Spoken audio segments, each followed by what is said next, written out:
নওগাঁর নিয়ামতপুরে মুক্তিযোদ্ধা কমপ্লেক্স ভবনের নির্মাণ কাজ শেষ হয়ে 6 বছর পেরিয়ে গেলেও বর্তমানে তালাবদ্ধ অবস্থায় পড়ে আছে ভবনটি। নেই কোনো কার্যকরী ভূমিকা। দেশের বিভিন্ন উপজেলায় মুক্তিযোদ্ধা কমপ্লেক্স থেকে মুক্তিযোদ্ধা বৃন্দরা লাভবান হলেও নিয়ামতপুর উপজেলা মুক্তিযোদ্ধা কমপ্লেক্স ভবনের ভিন্ন চিত্র। ভবনের প্রতিটি মার্কেট রুম রয়েছে খালি, কোনো মার্কেট রুম এখন পর্যন্ত ভাড়া দেওয়া হয়নি। অযত্নে অবহেলায় পড়ে আছে কোটি টাকার সম্পদ। দৃষ্টিনন্দন ভবনটির চারিপাশে ঘাস ও লতাপাতায় ভরে গেছে। ভবনের ভেতরে বেশ কয়েক লাখ টাকার আসবাবপত্র থাকলেও নেই তার ব্যবহার। প্রায় 60,000 টাকা বিদ্যুৎ বিল বাকি থাকায় ভবনটির বিদ্যুৎ সংযোগ বিচ্ছিন্ন করে দেয়া হয়েছে। বীর মুক্তিযোদ্ধা মোজাফফর হোসেন বলেন, আমাদের মাননীয় প্রধানমন্ত্রী শেখ হাসিনা আমাদের বীর মুক্তিযোদ্ধার সম্মানার্থে এবং উন্নয়নের জন্য, উন্নতিকল্পের জন্য এই কমপ্লেক্স ভবনটি 1,27,00,000 টাকা দিয়ে নির্মাণ করে দিয়েছেন। কিন্তু আমরা এখন পর্যন্ত এই কমপ্লেক্স ভবন থেকে আমাদের কোনো লাভবান আমরা হতে পারি নাই, বরং বিদ্যুৎ বিল 78,600 সামথিং বিদ্যুৎ বিল বাকি থাকার কারণে বর্তমানে বিদ্যুৎ বিল বিচ্ছিন্ন আছে। আমরা অফিসার বসতে পারি না, ফ্যানগুলো সমস্ত প্রায় অকেজো। আমি বিনীতভাবে অনুরোধ জানাবো ঊর্ধ্বতন কর্মকর্তা এবং স্থানীয় কর্মকর্তাদের প্রতি অতি শীঘ্র ফ্যানগুলি ঠিক করার এবং সংযোগ দিয়ে বিদ্যুৎ বিল পরিশোধ করে সংযোগ দিয়ে কমপ্লেক্স ভবনটি পুনঃ চালু করার এবং ঘরগুলি যা থেকে মার্কেট আছে মার্কেটটা যাহাতে চালু হয় সে ব্যবস্থা গ্রহণ যেন ওনারা করেন, তাহলে আমরা লাভবান হব। এ বিষয়ে নিয়ামতপুর সদর ইউনিয়ন পরিষদের চেয়ারম্যান আলহাজ বজলুর রহমান নঈম বলেন, ভবনটির বিষয়ে সমন্বয় মিটিংয়ে আলোচনা হয়েছে। কিভাবে ভবনটি চালু করা যায় সে লক্ষ্যে আমরা চেষ্টা করে যাচ্ছি।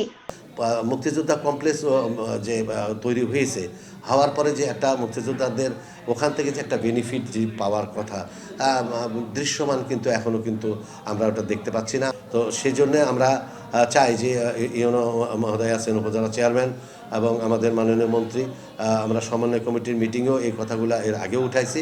তো কীভাবে এটা মানে চালু করা যায় এবং মুক্তিযোদ্ধাদের এখান থেকে উন্নয়ন করা যায় সেই লক্ষ্যে আমরা চেষ্টা করে যাচ্ছি। উপজেলা নির্বাহী অফিসার ইমতিয়াজ মোর্শেদ বলেন, বীর মুক্তিযোদ্ধাদের জন্য বর্তমান সরকার বিভিন্ন উপজেলাতে মুক্তিযোদ্ধা কমপ্লেক্স গড়ে তোলার উদ্যোগ নিয়েছেন। সেই ধারাবাহিকতায় নিয়ামতপুর উপজেলাতেও মুক্তিযোদ্ধা কমপ্লেক্স ভবন নির্মাণ করা হয়েছে।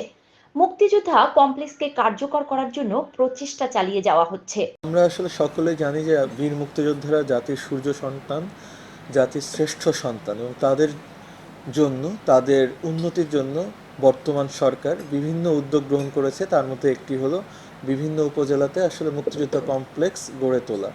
সেই ধারাবাহিকতায় নিয়ামতপুর উপজেলাতেও মুক্তিযোদ্ধা কমপ্লেক্স গড়ে তোলা হয়েছিল।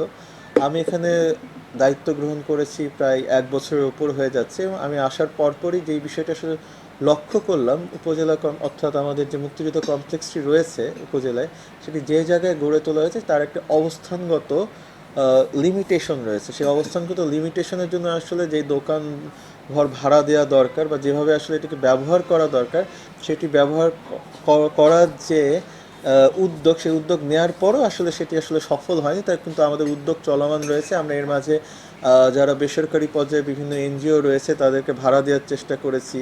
কিছু কিছু ছোট ছোট শিক্ষা প্রতিষ্ঠান রয়েছে, তারা আসলে এটি নেওয়ার চেষ্টা করেছে, কিন্তু সকলেই আসলে সরেজমিনে আমাদের উপজেলা মুক্তিযোদ্ধা কমপ্লেক্স যেটি রয়েছে সেটি দেখার পর তারা তাদের যেই উদ্যোগগুলো গ্রহণ করেছিল বা ইনিশিয়েটিভগুলো আছে সেখান থেকে পিছপা হয়েছে। কিন্তু আমাদের উপজেলা যে মুক্তিযুদ্ধ কমপ্লেক্সটি রয়েছে সেই কমপ্লেক্সকে কার্যকর করার যে প্রচেষ্টা, সেই প্রচেষ্টা জারি রয়েছে। আমরা এখনও বিভিন্ন ফোরামে বিষয়টি নিয়ে আলোচনা করছি।